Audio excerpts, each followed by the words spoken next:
A winter storm was closing in on the Colorado mountains when a young Navy SEAL heard a knock that barely cut through the wind.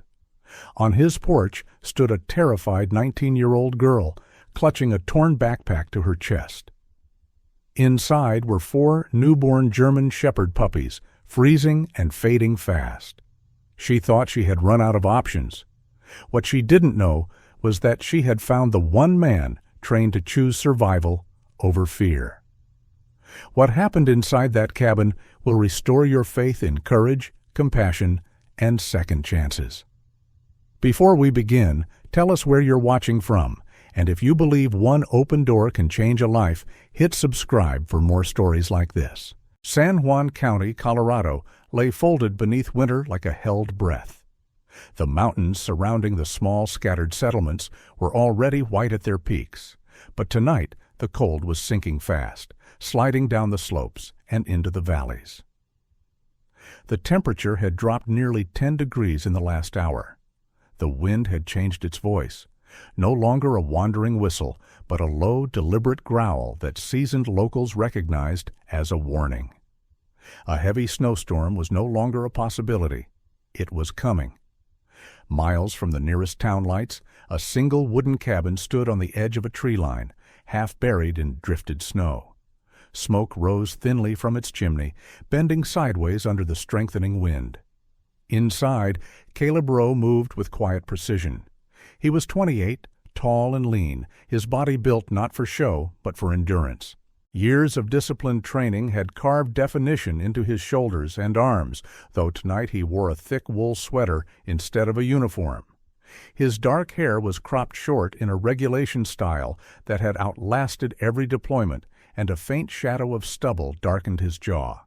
His face was calm, controlled, but not soft. Steel gray eyes tracked every detail of the room with the alertness of a man who never fully powered down. Caleb was still active-duty Navy SEAL, officially on a short winter leave to recover from months of continuous operations overseas.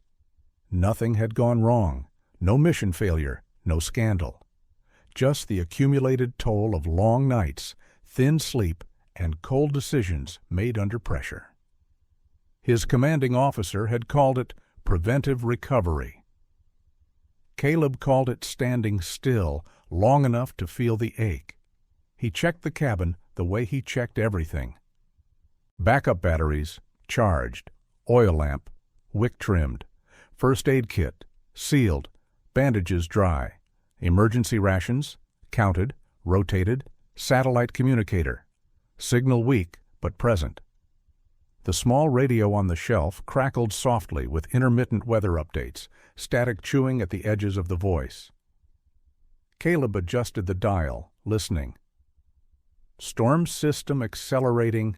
San Juan backcountry advised to shelter immediately.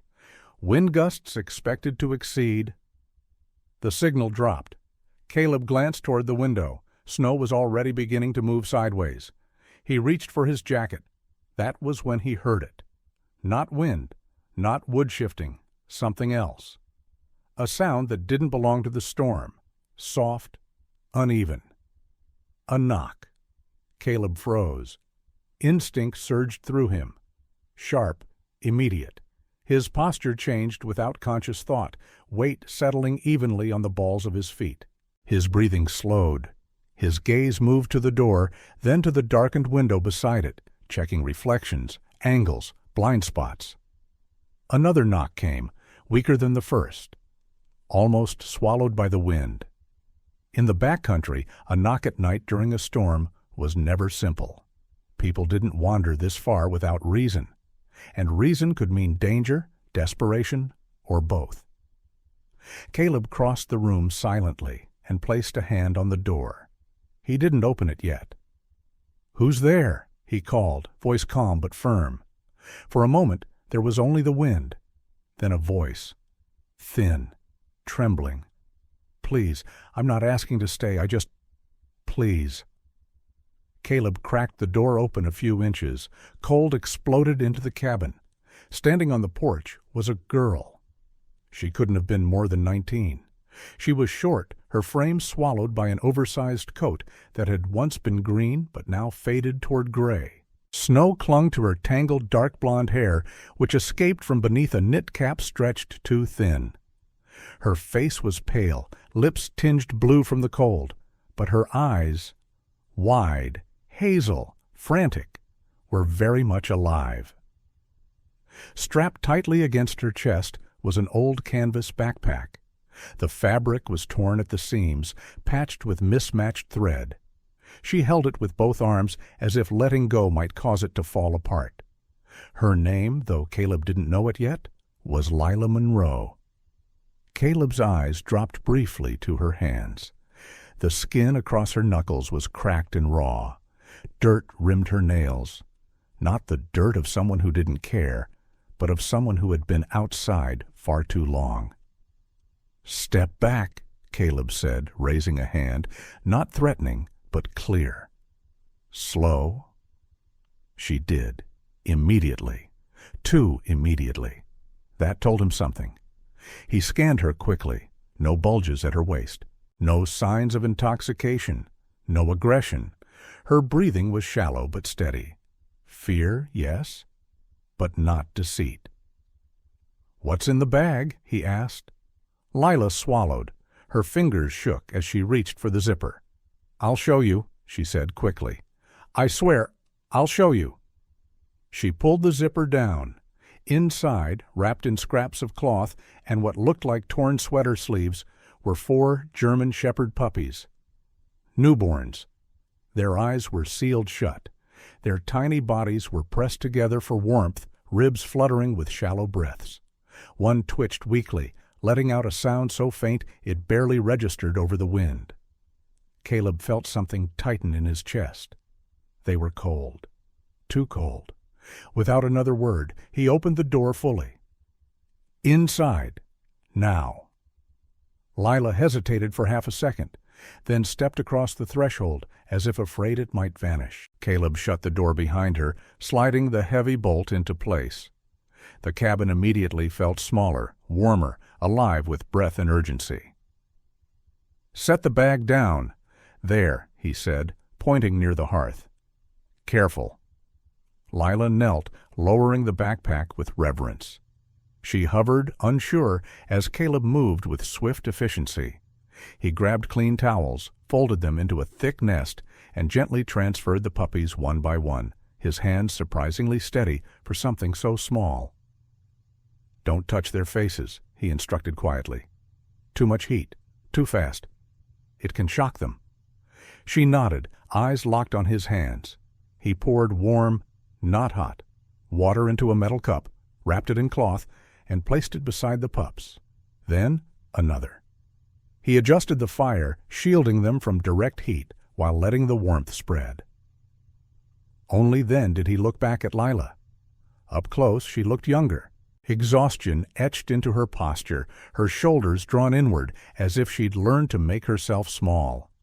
A bruise, yellowing at the edges, peeked from beneath the sleeve at her wrist when she moved. She noticed his glance and tugged the fabric down quickly. Caleb didn't comment. Instead, he turned toward the radio as it crackled again. "Whiteout conditions within 3 hours. Backcountry evacuation no longer possible." 3 hours. Less if the wind kept rising. Caleb shut the radio off. He looked at the girl, then at the puppies, then back at the reinforced door he'd just closed against the storm. There were rules. There were risks. And then there were moments where rules bent under the weight of reality. He picked up the old backpack and set it beside the fire, close enough to feel the heat. Lila looked up at him, fear and hope colliding in her expression. "I'm sorry," she whispered. "I didn't know where else to go." Caleb met her gaze, voice low but steady. "In this house," he said, "survival comes first." Outside, the wind howled louder, slamming snow against the walls, as if testing them. Inside, 4 tiny lives breathed, still fragile, but no longer alone. The fire settled into a steady, breathing rhythm, its heat spreading slowly across the cabin floor. Caleb worked without rushing, because rushing was how mistakes happened. He measured powdered milk from his emergency stores into a metal cup, added warm water a little at a time, and stirred until the liquid turned smooth. He tested the temperature against his wrist, waited a few seconds, tested again.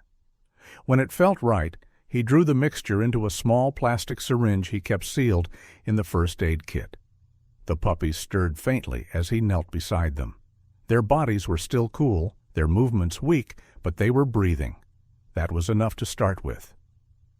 Slow, he said, not to the dogs, but to the moment itself. He slipped a folded towel beneath their bellies, then tucked a cloth-wrapped bottle of warm water along the edge of the nest. The heat would spread gradually. No shocks, no sudden changes. He tipped the syringe and let a single drop form at the end, touching it gently to the mouth of the smallest pup. The puppy swallowed, barely, but it swallowed. Caleb exhaled through his nose. One down. Lila hovered a few steps away, arms wrapped tightly around her middle, as if holding herself together. Up close, the exhaustion in her was unmistakable. Her coat was thin and too big, cinched at the waist with a piece of knotted rope. Her boots were mismatched, one brown, one black, both cracked at the seams. Strands of hair clung to her damp cheeks, and when she pushed them back, her hands trembled. She watched Caleb's movements with an intensity that bordered on reverence. "They'll choke if you force it," he said quietly, keeping his eyes on the syringe. "They don't know how to fight yet." "I know," she said quickly. I didn't know what else to do out there." He didn't answer right away. He finished feeding the second pup, then the third, then the fourth, letting each one rest before moving on. Only when the nest was warm and the puppies had settled into shallow, synchronized breaths did he look up at her. "Sit," he said, nodding toward the chair by the wall. It wasn't an order. It was an offer. She hesitated, then sank into the chair as if her legs had been waiting for permission to give out. The chair creaked under her light weight. Caleb rinsed the syringe, set it aside to dry, and poured the remaining milk into a shallow metal lid, sliding it closer to the fire in case it was needed again soon. "Tell me about the dog," he said. Lila swallowed. Her gaze drifted to the backpack resting near the hearth, now empty, its frayed straps curling inward like tired hands. "She wasn't mine," she began. "Not at first." Her voice was soft, roughened by cold and disuse. She spoke like someone who wasn't used to being listened to. "I found her 3 months ago, up by the North Ridge. She was caught in a steel trap, one of the illegal ones, the kind they bury and forget." Lila's fingers tightened around the edge of the chair. Her leg was bleeding. She didn't growl. She just watched me like she was waiting to see what kind of person I was going to be. Caleb's jaw set, just slightly. He said nothing. "I didn't know how to open the trap," she continued. "I used a rock. It took forever. She could have bitten me. She didn't." A faint, almost embarrassed smile flickered across her face and vanished. "She followed me after that. Wouldn't let me out of her sight." Caleb asked, "Where?" "Everywhere," Lila said. "She slept near me, stood watch when I slept, like she thought that was her job." She drew a breath. "She was pregnant. I didn't know at first. When she started slowing down, I built a little shelter in the rocks. Not much, just enough to keep the wind off. That's where the puppies were born." Caleb nodded once. He pictured it easily. The terrain, the cold, the timing. He didn't interrupt. "The storm came early tonight," Lila said. "The wind changed fast. She went out to find food before it got bad." Her voice tightened. "She always came back. Always." Caleb glanced at the radio, silent now. Outside, the wind pressed harder against the walls. "What time did she leave?" he asked. "Just after dark," Lila said. "The snow wasn't bad yet." "Direction?" "Down toward the creek, east side. There's a break in the trees." Terrain? Steep, loose rock. The trail disappears when it snows. Caleb filed it all away, building a mental map piece by piece. He didn't ask how Lila knew the land so well. The answer was obvious. She shifted in the chair, then pulled her sleeve down when it rode up, revealing a fading bruise along her wrist. The motion was quick, practiced. Caleb pretended not to notice. "You couldn't carry all four," he said, more statement than question. She shook her head. "I tried. I made it 10 steps. They were crying. The wind kept knocking me sideways. I thought I was going to fall." Her voice dropped. "So I ran here." "You made the right call," he said. She looked up at him, startled, as if the idea had never occurred to her. A gust of wind slammed against the window, hard enough to rattle the glass. Caleb's shoulders tensed before he could stop it. His eyes flicked to the window, then to the door, then back again, scanning angles that didn't exist inside a one-room cabin. Lila noticed. "You okay?" she asked. Caleb forced himself to relax his hands. "Yeah." He moved to the window anyway, peering out through the frost-rimmed glass. Snow streaked sideways through the beam of the porch light, erasing the trees beyond 10 feet. He checked the latch, then the second one below it. Habit, nothing more. He turned back to the puppies. "They'll need feeding every couple of hours," he said. "Small amounts. Keep 'em warm, not hot." "I can do that," Lila said quickly. "I won't mess it up." "I know," he replied. He reached for the satellite communicator on the shelf and extended the antenna. The device hummed softly as he keyed it on. He tried the local ranger frequency first. "This is Caleb Rowe," he said evenly. "Backcountry cabin north of San Juan Pass. Do you copy?" Static answered him. He tried again. Then a different channel. The signal wavered, broke, returned. "Say again." A voice crackled faintly, distorted by interference. "Caleb Rowe," he repeated. "I have an injured animal situation and civilians sheltering from a storm. Signal is weak." The reply dissolved into noise. Caleb lowered the device, jaw tight. He set it back on the shelf, not with frustration, but with acceptance. Sometimes help couldn't reach you. Sometimes you became the help. Lila watched him carefully. "Is that bad?" "It means we wait," he said. She nodded, then hesitated. "There's something else." He looked at her. "Last night," she said, choosing her words, "I saw lights, deep in the trees, too far for hikers. They moved slow, like someone didn't want to be seen." Caleb's gaze sharpened. "What kind of lights?" "White, low, not headlamps, vehicle lights maybe, but no road out there." He didn't respond immediately. He moved back to the window, scanning the darkness as if it might offer answers.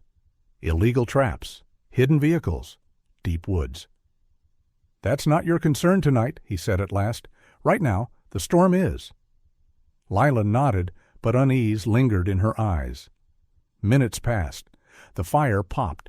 One of the puppies whimpered, then settled again when Lila instinctively leaned forward, her presence a quiet reassurance. Caleb glanced at her, then back at the door.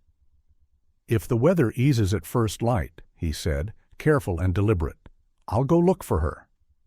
Lila's breath caught. She opened her mouth, closed it, then whispered, "Just don't leave me alone." The words escaped before she could stop them. Her cheeks flushed, and she bit down on her lower lip, ashamed of the fear she'd revealed. Caleb met her gaze. He didn't soften his voice, but he didn't harden it either. "I'll be back," he said. Outside, the wind rose again, louder now, testing the strength of the walls. Inside, the puppies slept, the fire held, and the night pressed closer. Dawn arrived without color. The sky above the San Juan Range was a thin, washed-out gray, as if the night had never fully let go. Snow still drifted through the air, light but constant, and the wind moved in uncertain breaths. quiet for now, but restless, gathering strength. Caleb stood just inside the cabin door, pulling on his outer layer. The cold weather jacket was dark, practical, built for movement rather than warmth alone. He adjusted the straps of a small pack against his back, checking its contents by touch rather than sight. Rope coiled tight, headlamp with fresh batteries, compact first aid roll, multi-tool clipped at his belt, knife sheathed where his hand could find it without thinking.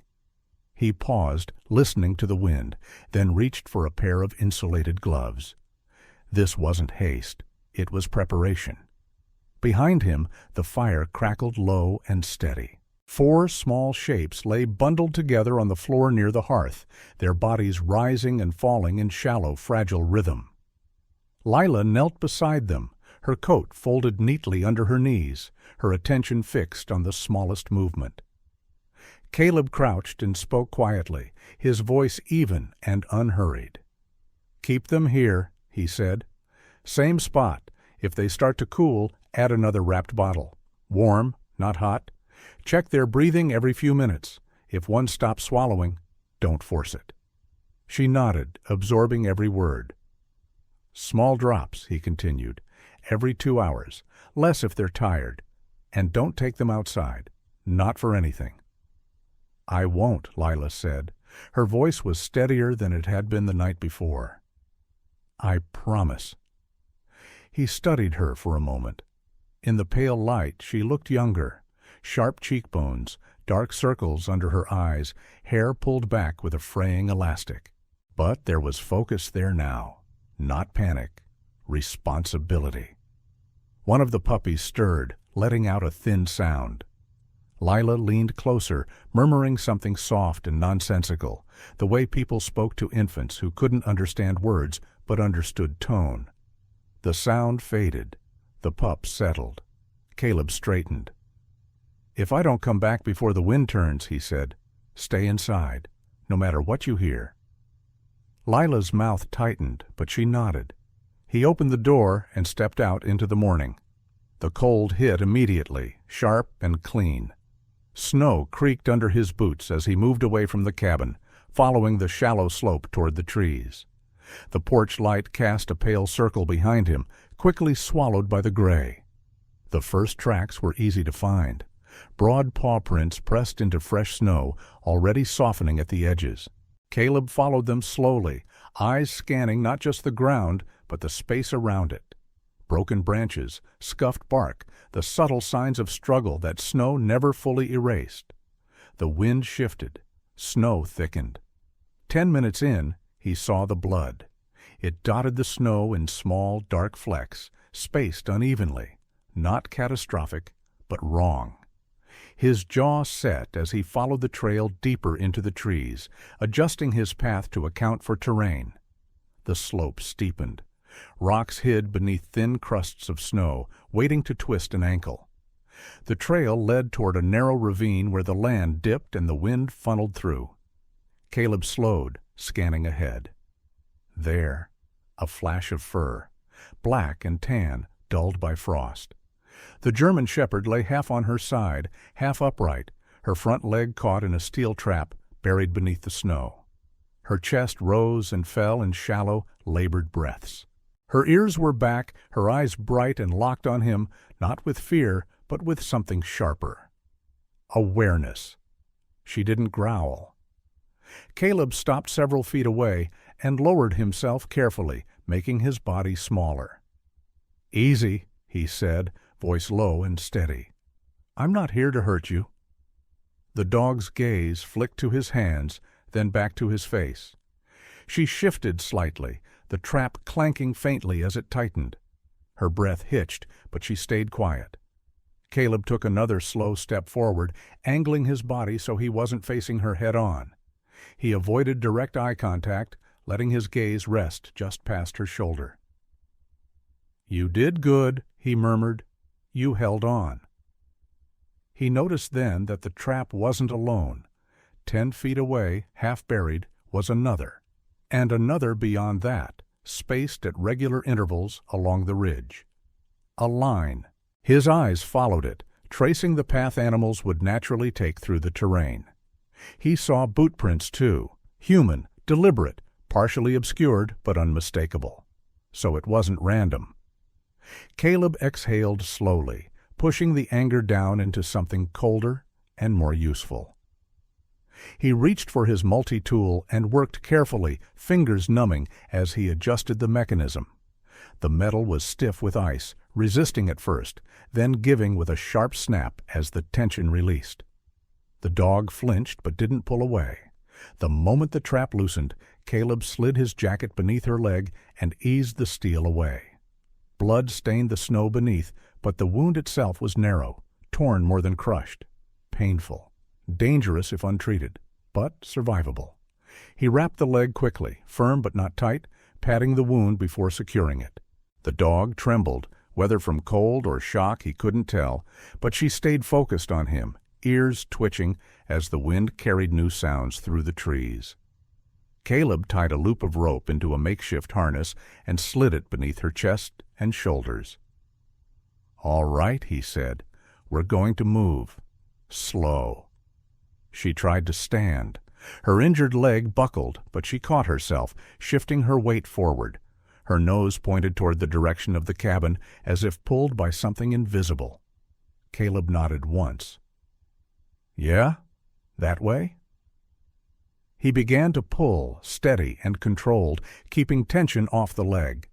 Snow thickened around them, falling faster now, filling in the tracks he'd followed just minutes earlier. The wind rose, funneling through the ravine with more force. Behind them, the forest began to disappear.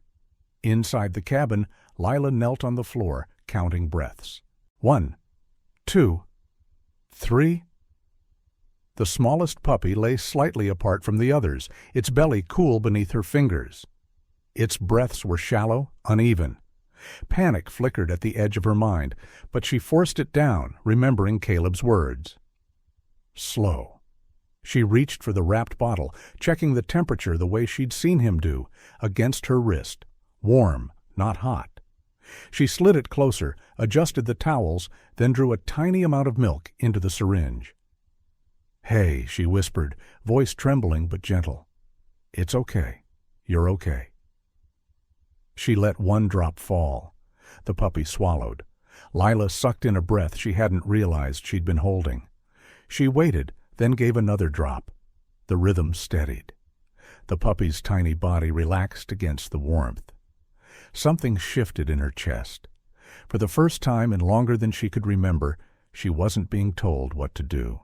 She wasn't being watched for mistakes. She was trusted. She looked around the cabin, the solid walls, the steady fire, the door holding against the wind, and felt something unfamiliar take root. Worth. Outside, the wind howled louder, rattling the windows. Inside, 4 small lives clung to the fragile rhythm she kept. Caleb felt the storm closing in as he pulled the dog uphill.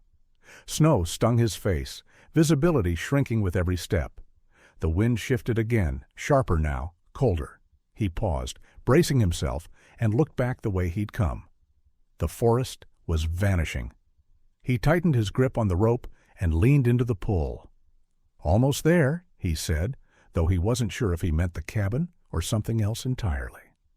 The dog lifted her head, ears flattening as a gust tore through the trees. She pressed forward anyway, dragging herself inch by inch toward the only warmth she knew. Caleb followed, boots sinking deep as the snow thickened around them. The storm was waking up. The storm did not arrive all at once. It surged forward in violent breaths, as if testing the mountain before committing to it. Snow thickened, wind sharpened, and the world narrowed to a tunnel of white and sound. Caleb felt the power drop just as the cabin came into view. The porch light flickered once, twice, then went dark. He swore under his breath and tightened his grip on the rope harness. The German shepherd stumbled beside him, her injured leg dragging despite her effort. She lifted her head when the wind shifted, ears flattening as a new sound cut through the storm. A sound she knew.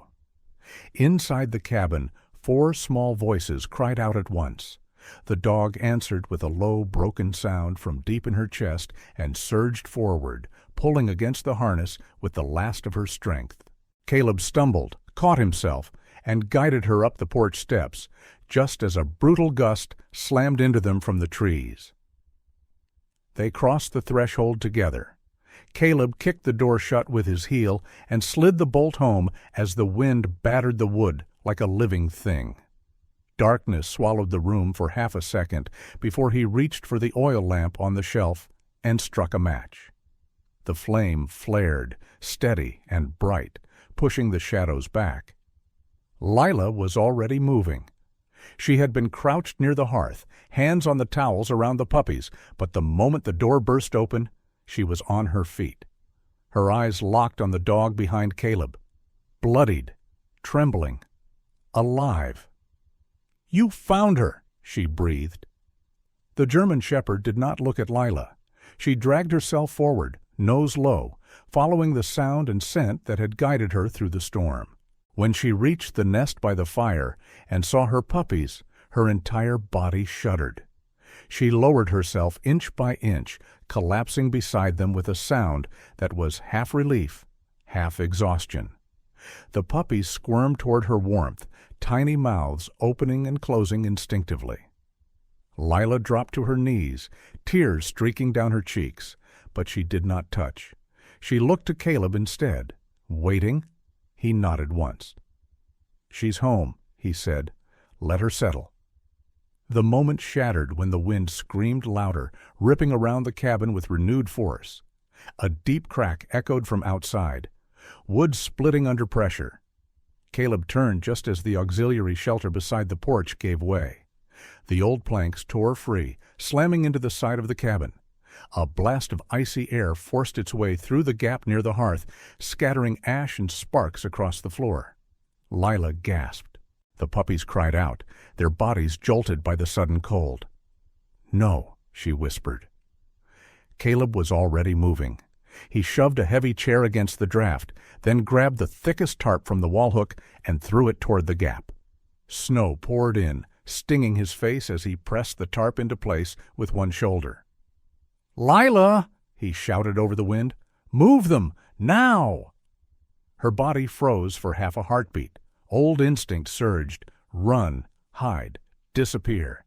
Then she saw the puppy shivering, the dog trying to rise despite her wound, her body angling instinctively between the cold and her litter. Something in Lila snapped into place. She lunged forward, scooping the bundled nest into her arms. The weight surprised her, nearly pulled her off balance, but she held on, teeth clenched. She crossed the room to the hearth, setting them down in the narrow pocket of warmth Caleb had cleared earlier. "Here," Caleb said, dragging a thick rug closer and building a barrier with stacked firewood and packs. Not too close. Lila adjusted the towels, checked bellies with quick, practiced touches. Warm, still breathing. The German shepherd struggled to her feet and limped after them, planting herself between the fire and the wind, her back to the gap, her head low and unwavering. Caleb noticed the way she stood, the same stance he'd seen 100 times before. Men braced in doorways, backs to explosions, bodies turned into shields. The wind slammed again. For a split second, the sound transformed in Caleb's mind. Not wind, rotor blades, not snow, dust and debris. His chest tightened, breath stuttering as memory threatened to take over. He closed his eyes. In, out, count the breath. One task, then the next. He reached for his phone, snapped 2 quick photos through the broken gap, angled just enough to capture the ruined shelter, and beyond it, the faint line of metal glinting in the snow where the traps lay. He tagged the coordinates automatically, hands steady again. Evidence. The storm roared, but inside the cabin, a different rhythm held. Lila crouched beside the puppies, murmuring softly, her voice barely audible over the wind. She wiped snow from the floor, added another wrapped bottle for warmth, adjusted the tarp when it slipped. Each movement was careful, deliberate. She didn't run. The German shepherd lowered herself beside the puppies at last, body curved protectively around them despite the pain. Her eyes never left the door. Caleb added wood to the fire, feeding it slowly so the heat built without flaring. The flames threw light across the room, over Lila's determined face, over the dog's scarred leg, over the fragile bundle of life between them. The cabin shook as the storm reached its peak. Snow hammered the walls. Wind shrieked through the trees like something alive and furious. The mountains answered with deep, echoing groans as branches snapped and fell. Lila pressed her back against the hearth, arms around her knees, eyes wide but unbroken. "Is it going to stop?" she asked, voice small but steady. "It always does," Caleb said. "Storms don't get to decide how this ends." The German shepherd shifted, placing herself more firmly between the gap and her puppies. Her body trembled, but she held. Caleb watched her, something heavy and familiar settling in his chest. He knelt beside her, resting one gloved hand gently on her back. She glanced at him once, amber eyes sharp and trusting, then turned back toward the door. "Stand down," he murmured. She didn't. He didn't expect her to. Hours stretched thin. Time lost its meaning, reduced to heat, breath, and the steady presence of one another. Outside, the storm screamed itself hoarse. Inside, life endured. When the cabin finally stilled, when the wind eased just enough to be heard instead of felt, Caleb allowed himself to sit. His muscles ached, exhaustion pressing down now that there was room for it. Lila leaned against the wall, eyes half closed, still listening. The fire burned low, but strong. The puppies slept, pressed tight against their mother's warmth. The storm had taken everything it could reach. It had not taken them. Morning arrived quietly, as if the mountains themselves were tired of shouting. The storm had moved on sometime before dawn, leaving the world buried beneath a thick, unbroken quilt of snow. The sky was pale but clear, a thin blue stretching carefully above the San Juan peaks. Sunlight caught on the drifts and turned them almost silver, sharp enough to make the eyes ache. Caleb stood on the porch, breath fogging the air, scanning the tree line the way he always did after bad weather. Branches lay snapped and scattered across the slope, and the old shelter beside the cabin was nothing more than broken boards, half buried in snow. But the cabin still stood, solid, holding. Inside, warmth lingered. The German shepherd lay near the hearth, her body curved around her 4 puppies. She lifted her head when Caleb stepped back inside, amber eyes alert despite exhaustion. Her injured leg was wrapped in a clean bandage, now darkened at the edges, where blood had seeped through overnight. Caleb crouched beside her and checked the wrap carefully, fingers gentle but precise. The swelling hadn't gone down. The wound was clean, but it needed proper treatment. "You held," he murmured, more to her than to himself. "But this needs a vet." The dog's ears flicked.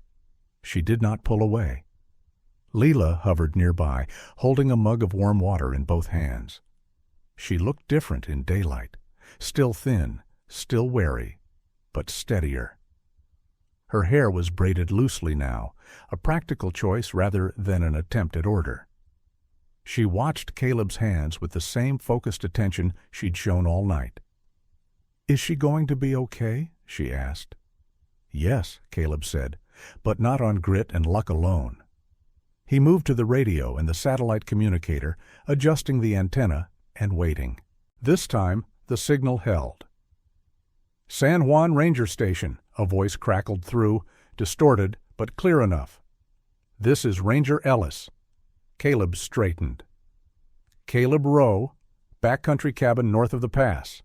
I've got an injured dog from an illegal steel trap, 4 newborn pups, and evidence of a trap line in the ravine east of my location." There was a pause. Then, "Copy that. Weather grounded us last night. We're mobile now." Relief settled in Caleb's chest. Not dramatic, not overwhelming, just enough. "I'm sending coordinates and photos now," he said. He did exactly that, transmitting the images he'd taken during the storm along with GPS data. The ranger's tone sharpened as he reviewed them. "That's not the first report we've had," Ellis said. "We'll open a case and sweep the area. Those traps won't be left out there."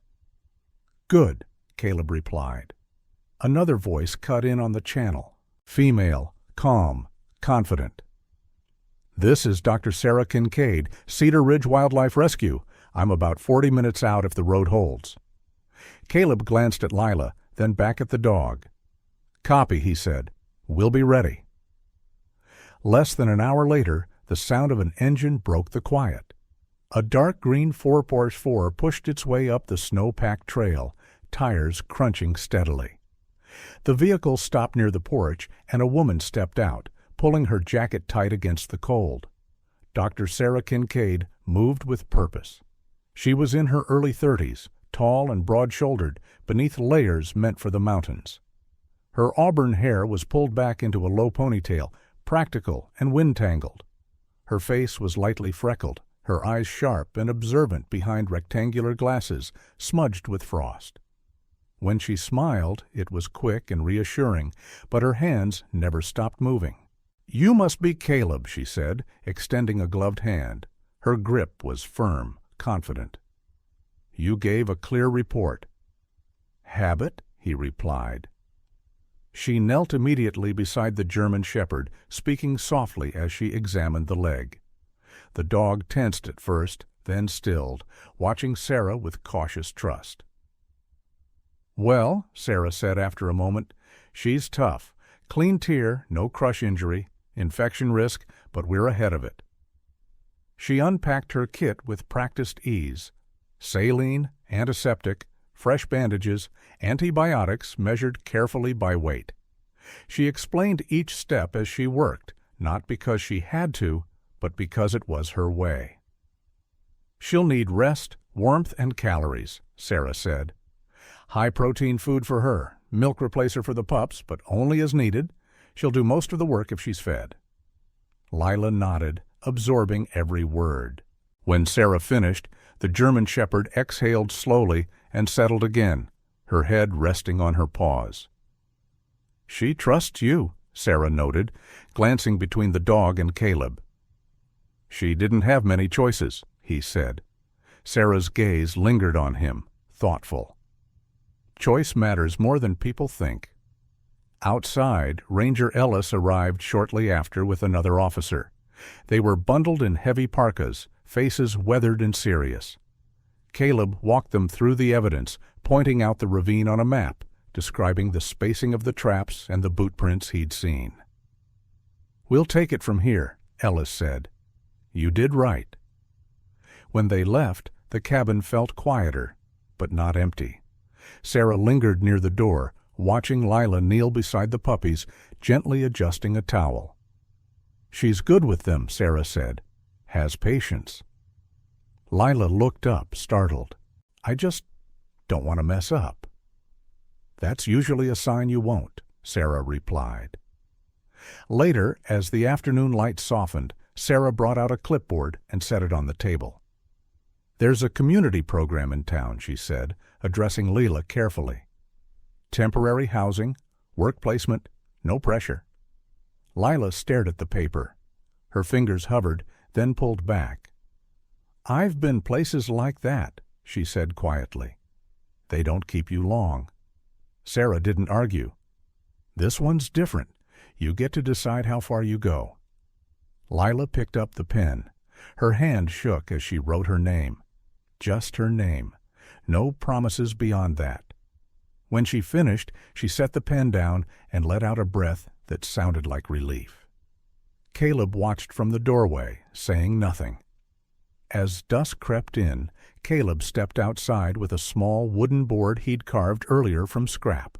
He nailed it above the porch, the letters simple and uneven, but clear. Hope. The German shepherd watched from the threshold, ears forward. Caleb crouched and met her gaze.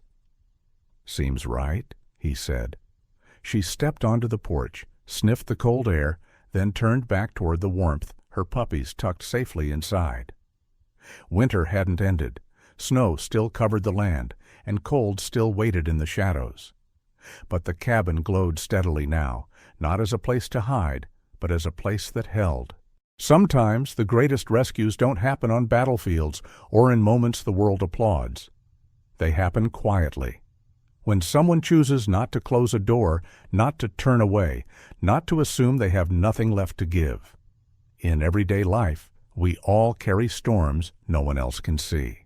Fear, exhaustion, loneliness, or the feeling that winter has settled in for good. This story is a reminder that survival isn't just about strength. It's about staying present, offering warmth, and choosing compassion when it would be easier to walk away. One steady decision can change the course of many lives, including your own. If this story moved you, think about the doors in your own life. Who might be standing outside, needing only a moment of courage, patience, or kindness to step back into the light? Please share this story with someone who believes that hope still exists in ordinary days. Leave a comment and tell us what part touched you the most, or share a moment when kindness changed your path. And if you'd like more stories about resilience, loyalty, and second chances, don't forget to subscribe to the channel.